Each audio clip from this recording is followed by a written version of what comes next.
Selamat datang sahabat komik dimanapun Anda berada. Di video kali ini, Mimin ingin melanjutkan cerita I'm the Virus Monarch. Mimin ucapkan terima kasih kepada teman-teman yang memberikan like dan memberikan komentar positif. Jangan lupa menekan tombol subscribe agar teman-teman mendapatkan notifikasi jika ada video terbaru. Tanpa berlama-lama, langsung saja masuk ke alur cerita. Kini keduanya sama-sama menumpukan kaki dan melesat untuk saling menyerang. Tampak serangan Jinbei lebih dulu mendarat dan menghujam demon di beberapa titik dengan menggunakan lengannya, sebelum pada akhirnya ia melompat menendang kepala demon. Setelah mendarat, Jinbei mengatakan, sejak kelahiran kembali ia belum pernah bertarung sekuat tenaga seperti ini. Untung saja ia menghadapi demon ini, jika tidak bisa-bisa berkarat. Ternyata meskipun ia harus menggunakan kekuatan penuh, bukan berarti dirinya merasa takut atau kewalahan. Justru ia mengeluarkan sikap arogannya. Ia mengatakan bahwa akan menggunakan demon untuk melakukan pemanasan. Berdasarkan cerita, pemanasan itu berlangsung kurang lebih selama 1 jam. Mereka terus bertukar serangan tiada henti dan sekarang Jinbei mendaratkan kaki pada pundak demon. Namun serangan yang ia lepaskan hanya sia-sia karena demon ini mampu melakukan Revet Regeneration, atau dengan kata lain, setiap tubuhnya yang terluka dapat pulih kembali. Jinbei yang melihat menilai bahwa ini adalah hal yang menarik, tapi ia juga bingung apakah itu semacam regenerasi tanpa batas. Karena sangat penasaran dengan demon ini, Jinbei memutuskan untuk terus mengujinya. Apakah demon ini benar-benar memiliki tubuh abadi? Singkat cerita, setelah 1 jam kemudian pergerakan dan kemampuan demon menurun. Tubuhnya juga mulai gemetar. Melihat itu, Jinbei penuh tanya, kenapa demon melambat? Apakah hanya segini saja? 1 jam kembali berlalu, tampak keadaan demon mulai merosot. Tubuh yang sebelumnya begitu kekar, kini menjadi lemah gemulai, tidak berdaya sama sekali. Jinbei yang memperhatikan itu meminta pada demon agar segera bangkit, karena ia belum puas dengan pertarungannya. Namun sayang tidak sesuai dengan harapan. 1 jam kemudian yang ada demon semakin mengecil seperti bentuk pertamanya. Jinbei menyimpulkan bahwa sepertinya demon sudah tidak bisa pulih lagi seperti semula. Sejenak ia terdiam menatapnya tanpa sepatah kata pun sebelum pada akhirnya menginjak demon itu yang memercik karena telah berubah seolah benda cair. Sistem menginformasikan bahwa Jinbei telah berhasil mengalahkan Bayu Demon, bos level 8 dan memperoleh 1000 XP. Levelnya juga naik menjadi level 5 dan mendapatkan 2 poin atribut gratis. Kini proses Dongion telah selesai dan ia bisa kembali kapan saja. Dongion Incinerator pendingin telah berubah menjadi Dongion permanen dengan waktu cooldown 3 hari. Sistem panel memberikan penawaran, apakah Jinbei ingin mengupload proses pembersihan sebagai panduan video berbayar. Semua hasil pembayaran akan masuk menjadi miliknya. Saat melakukan promosi, ia dapat memilih untuk menyembunyikan identitas seperti ID, nama, dan menempatkan harga penayangan.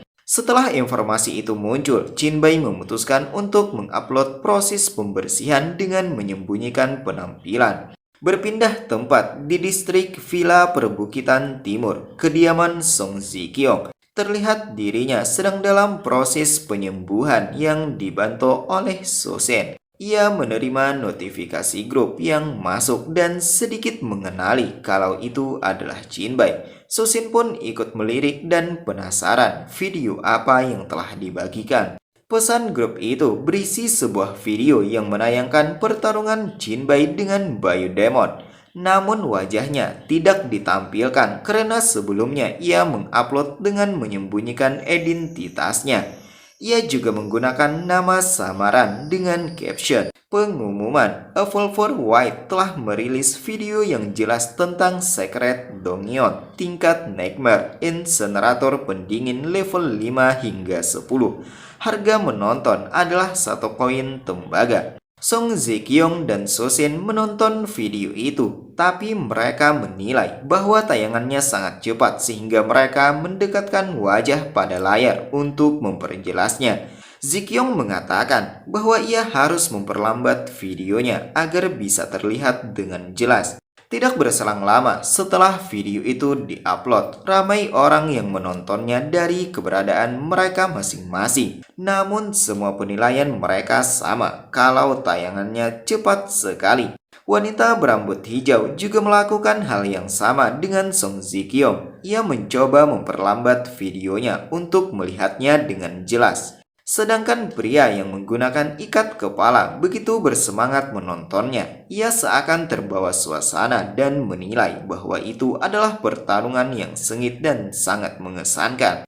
Pria yang berbeda dengan tubuh kekar menilai kemampuan regenerasi makhluk ini sepertinya lebih kuat dari Jinbai. Bukankah gaya bertarung Jinbai yang putus asa itu tidak cocok? Di sisi lain, wanita berambut merah muda memberikan pujian kalau Jinbai sangat hebat. Kembali pada isi grup, terlihat banyak orang yang memberikan komentar setelah Jinbai mengupload video itu. Pertama, dari Descendant of the Lightning Wave berkomentar, lutut dan hatinya akan mekar untuk Jinbai selamanya. Kedua, dari Liv berkomentar, sungguh sadis sekali. Kapan Jinbai akan datang ke Jindu? Ia ingin menyambutnya dengan tangan terbuka.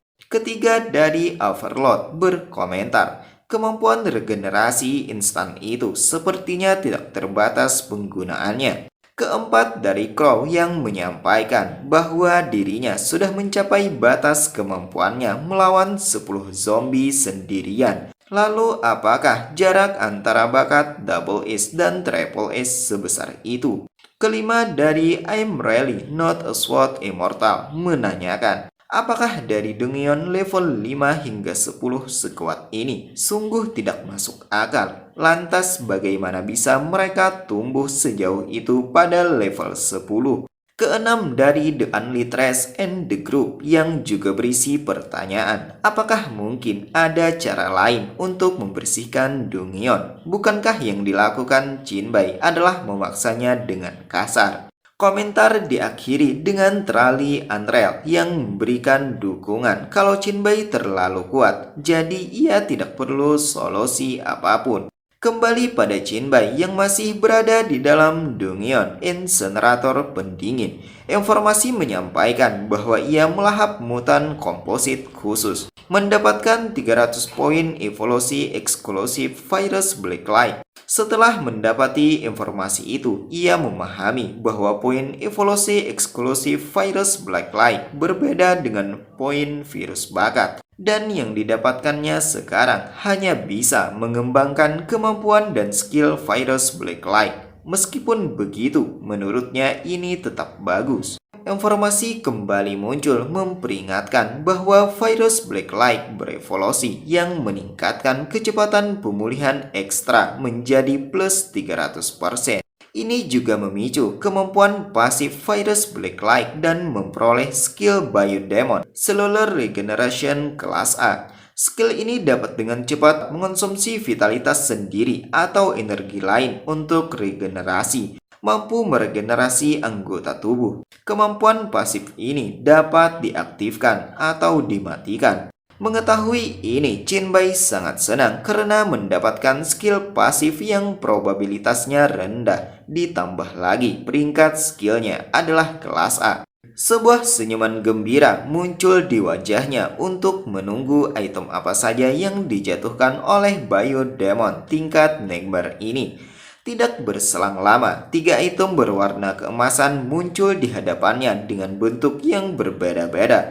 Pertama, seperti golongan surat, ini adalah Biochemical Demon Exclusive Scroll peringkat A, unik. Item ini dapat meningkatkan profesi jahat seseorang dengan menyerap bentuk kehidupan lain. Juga memiliki kemampuan untuk meningkatkan kekuatan dan pemulihan secara signifikan dengan menstimulasi sel. Sebagai catatan, penyerapan yang berlebihan dapat menyebabkan kerusakan genetik atau mutasi dengan konsekuensi yang parah. Syarat penggunaan adalah Evolver level 10.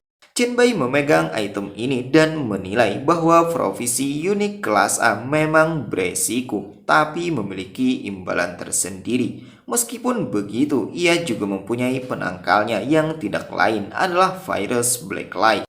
Item kedua berbentuk seperti tabung kecil dan Jinbei melepas penutupnya. Item ini bernama Gen's Essence peringkat C yang dapat meningkatkan fisik seseorang saat dikonsumsi dan setiap evolver hanya dapat mengkonsumsinya satu kali. Menurut Jinbei, ini adalah item yang lumayan dan dengan segera ia menelannya.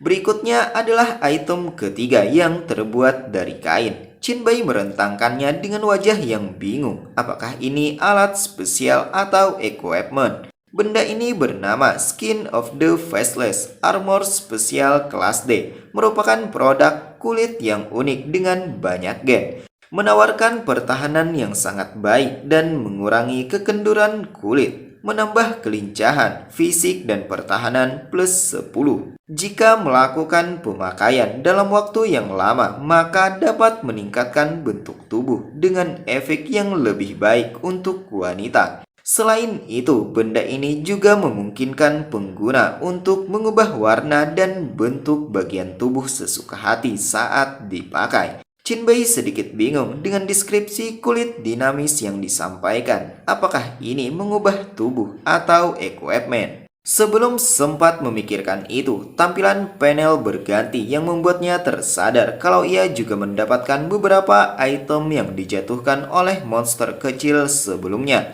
Ia menilai bahwa ini hanya beberapa equipment kulit biasa yang bisa digunakan sebagai armor bagian dalam. Ia juga mendapatkan sebuah buku bernama Cell Activation Kelas D yang dapat meningkatkan aktivasi sel untuk sementara. Secara signifikan dapat meningkatkan kemampuan regenerasi dengan waktu cooldown 10 jam. Sebagai catatan, jika penggunanya sudah memiliki Cell Regeneration versi lanjutan, maka buku skill ini tidak valid. Kalimat tidak valid yang dimaksud membuat Jinbei bingung, tapi menurutnya ini tidak masalah karena buku ini dapat ditukar di grup chat untuk sesuatu yang lebih penting. Karena sudah cukup lama di sini, ia memutuskan untuk segera kembali. Ia hanya perlu mengantarkan bagian tubuh Biodemon ke Tuan Radu untuk menyelesaikan tugasnya. Tuan Radu pasti tidak akan menyangka kalau ia bisa menyelesaikan misi ini dengan sangat cepat. Di benak Jinbei menyebut nama Goblin dan Dewa Perdagangan sebelum pada akhirnya ia menekan tombol untuk tidak meninggalkan Dungeon. Di saat yang bersamaan, ia mengatakan ada sesuatu yang tidak beres. Tuan Radu bukanlah pedagang pengembara yang bergerak tanpa tujuan dalam sebuah game. Ia pasti ada di sini karena suatu alasan. Di saat sebelumnya, ia juga bilang bahwa dirinya adalah keuntungan yang tidak terduga. Jinbei mengingat percakapan sebelumnya yang mana pada saat itu Tuan Radu mengatakan, keuntungan tidak terduga hari ini cukup menyenangkan. Semoga Jinbei bisa lulus ujian. Setelah mengingat itu, Jinbei berspekulasi bahwa kemungkinan tujuan Tuan Radu sebenarnya adalah Dungeon spesial ini. Namun lagi-lagi ia tidak begitu yakin setelah apa yang didapatkannya di sini. Tampaknya tidak layak untuk menarik proyeksi dewa. Lalu mungkinkah tujuan Tuan Radu tidak berhubungan dengan Dungeon ini? Ataukah Jinbei telah melewatkan sesuatu? Jika ada tempat dalam Dungeon yang belum ia periksa, itu hanyalah bagian dalam insenerator yang sedang ia coba masuki saat ini. Perlahan ia memeriksanya dan yang diamatinya adalah tempat tidur besi untuk membakar mayat, lubang pembuangan yang dindingnya dipenuhi jelaga. Menurutnya, tidak ada yang menarik sama sekali di sini. Kemudian ia memutuskan memasuki saluran untuk memeriksanya secara menyeluruh agar tidak melewatkan sesuatu.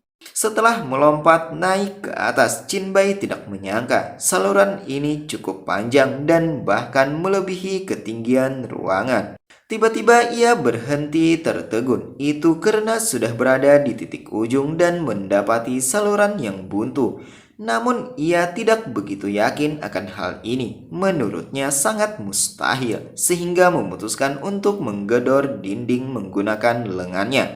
Alhasil sebuah topping berwarna keemasan muncul. Ini sangat mengejutkannya. Ia kemudian menggamparnya dengan keras yang membuat topping itu benar-benar keluar ke permukaan. Jinbei tercengang melihatnya dan tidak bisa berkata-kata. Sistem panel muncul berisi informasi tentang topping ini, namun namanya masih belum jelas.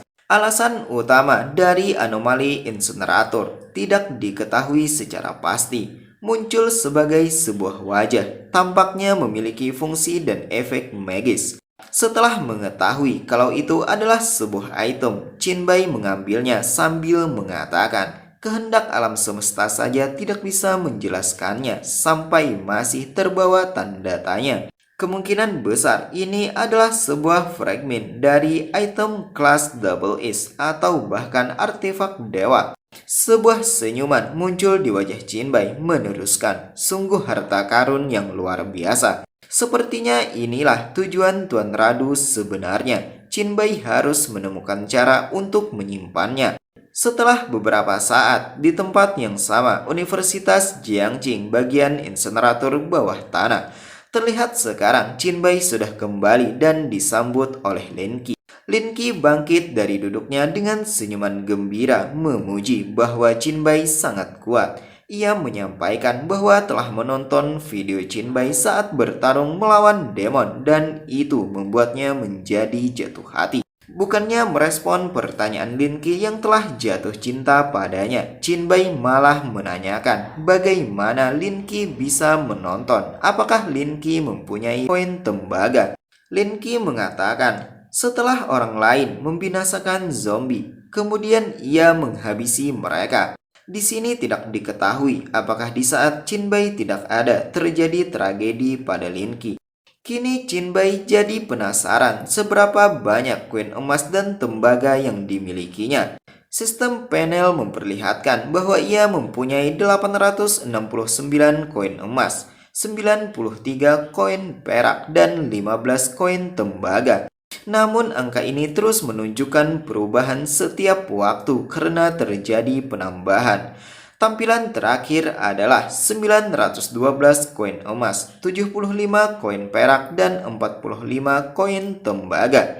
Jinbei bergumam, ini masih belum cukup. Ia membutuhkan 1000 koin emas untuk membuka kunci gudang. Karena hanya dengan gudang, ia dapat menyimpan barang lebih aman tanpa ketahuan. Gudang itu juga dilindungi oleh kehendak alam semesta dan terisolasi dari deteksi apapun. Jinbei memutuskan untuk menunggu sebentar sebelum menyerahkan hasil misinya pada Tuan Radu.